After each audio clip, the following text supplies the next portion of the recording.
দর্শক, পরিবেশ মন্ত্রণালয়ের উদ্যোগে রাজধানী পুরান ঢাকার কামালবাগ এলাকায় নিষিদ্ধ ঘোষিত কারখানায় বিশেষ অভিযান চালাচ্ছে যৌথ বাহিনী। সেখানে আমরা যতটুকু জানতে পেরেছি, পলিথিন কারখানায় তারা এই অভিযান চালাচ্ছে।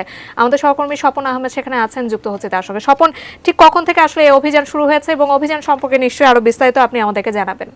আমাদের সহকর্মী স্বপন আহমেদ এই মুহূর্তে আমাদের সঙ্গে সকাল 11টার দিকে সেনাবাহিনীর একটি বিশেষ অভিযানে আসে তারা, অর্থাৎ পুরান ঢাকার যে এলাকাটি রয়েছে সে এলাকা কামালবাগ এলাকা, সেই এলাকায় একটি পলিথিন কারখানায় অভিযান চালানো হচ্ছে। আপনি পিছনের চিত্রটি একটু দেখাতে চাই জাকিয়া। দেখুন, এই কারখানাতে বেশ আমরা বাজারে যে পলিথিনগুলো দেখতে পাই সেই পলিথিনগুলোই কিন্তু এই কারখানাগুলোতে আসলে তৈরি করা হতো। আপনি জানেন যে পরিবেশ মন্ত্রণালয়ের পক্ষ থেকে এর আগেই ঘোষণা দেওয়া হয়েছে যে এর গত মাসে ঘোষণা দেওয়া হয় যে নিষিদ্ধ ঘোষিত যে পলিথিন রয়েছে সেগুলো সুপার শপগুলোতে বন্ধ করে দেওয়া হবে এবং সেগুলো বন্ধও করে দেওয়া হয়।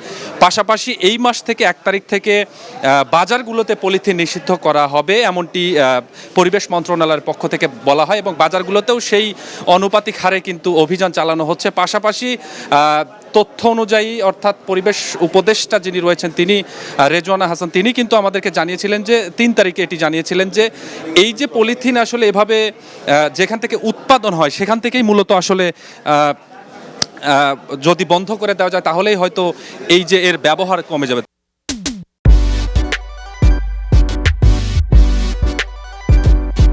তারই ধারাবাহিকতায় আজকে কিন্তু এই অভিযানে নামে এই সেনাবাহিনীর একটি বিশেষ টিম, অর্থাৎ যৌথ বাহিনীর টিম বলা যায়।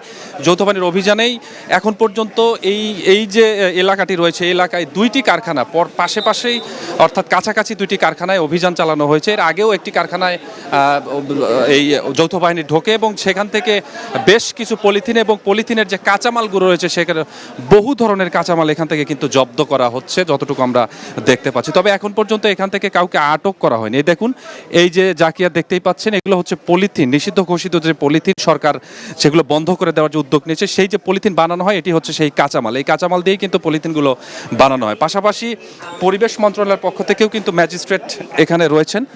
এই সকল মেশিন, আমি এই উপসচিবের সাথে একটু কথা বলতে চাই। এখন পর্যন্ত কয়টি ফ্যাক্টরিতে আপনারা অভিযান চালানেন এবং এটা চলমান আজকে কতদিন?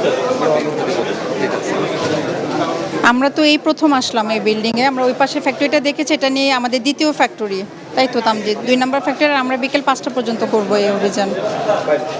এই অভিযানটা আজকে বিকেল 5টা পর্যন্ত চলবে। পাশাপাশি এটা তো কারখানা, এর যে গোডাউনগুলো রয়েছে সেই গোডাউন, আমরা গোডাউনে যাব এখনই এখান থেকে গোডাউনে যাব। এখন পর্যন্ত কাউকে আটক করা হয়েছে এরকম কোনো কিছু পেয়েছেন না? আপনারা তো সাথেই ছিলেন, কারণ এখানে তো সবাই তালা মেরে মানে পালিয়ে গেছে, আমরা তো তালা ভেঙে ঢুকেছি, সুতরাং আমরা আটক করতে পারছি না। এখন আমরা যেটা দেখলাম যে কারখানাটিতে আসলেন, মানে তাদের যে ইনস্ট্রুমেন্ট উৎপাদনের যে যন্ত্রপাতিগুলো দেখলাম বেশ ভারী যন্ত্রপাতি। কি ধরনের পলিথিন উৎপাদন করা হতো এবং প্রথমেই এসে অবাক করার মতো কি ধরনের পলিথিন? এগুলো সবই হচ্ছে পলিথিন উৎপাদনকারী অবৈধ কারখানা, ঠিক আছে? এই কাঁচামাল দিয়ে পলিথিনে সব কিছু তৈরি করা যায়। সুতরাং এটা আইডেন্টিফাই করা সো টাফ যে এই দানাটা দিয়ে সে কি সিঙ্গেল ইউজ প্লাস্টিক তৈরি করছে নাকি সিঙ্গেল ইউজ ছাড়া প্লাস্টিক তৈরি করছে। সেই কারখানাগুলো যেহেতু অবৈধ, এদের কোনো ছাড়পত্র নাই, কোনো কিছু নাই, আমাদের দৃষ্টিতে এটা অবৈধ কারখানা। এবং আমরা তাদেরকে ব্যাপকভাবে এর আগেও সচেতন করেছি। 1 নভেম্বর থেকে নিষিদ্ধ, 30 নভেম্বর পর্যন্ত আমরা এসে তাদেরকে মানে বুঝিয়ে গেছি। তো 1 নভেম্বর থেকে তারা এই উৎপাদন প্রতিষ্ঠানগুলো বন্ধ রাখে। তারপরেও আমরা দেখতে পাচ্ছি যে তারা আমাদের মুভমেন্ট জানতে পেরে কিন্তু তালা লাগিয়ে চলে গেছে। তো আমরা আজকে যে মালামালগুলো আমাদেরকে নিয়ে যাওয়া সম্ভব সেগুলো আমরা নিয়ে যাচ্ছি এবং পাশাপাশি আমরা বিদ্যুৎ সংযোগ বিচ্ছিন্ন করে যাচ্ছি যাতে পরবর্তীতে কার্যক্রম চালাতে না পারে। ধন্যবাদ। আমার নাম হচ্ছে রুবিনা ফেরদৌসি, আমি উপসচিব। যেমনটি শুনলেন, এই যে পলিথিন কারখানা এটি কিন্তু ধারাবাহিকভাবে চলতে থাকবে। আজকে এই মুহূর্তে 2টি কারখানায় অভিযান চলছে, এটি চলমান থাকবে। পাশাপাশি এই যে কারখানায় ঢোকা হয়, এই কারখানায় ঢোকার পরে কিন্তু কারখানার যে অর্থাৎ কর্মচারী বা মালিক ছিল তারা কিন্তু পালিয়ে গেছে, যেটি কিছুক্ষণ আগেই আমরা দেখতে পেলাম যে তালা ভেঙে ভেতরে ঢোকা হচ্ছে।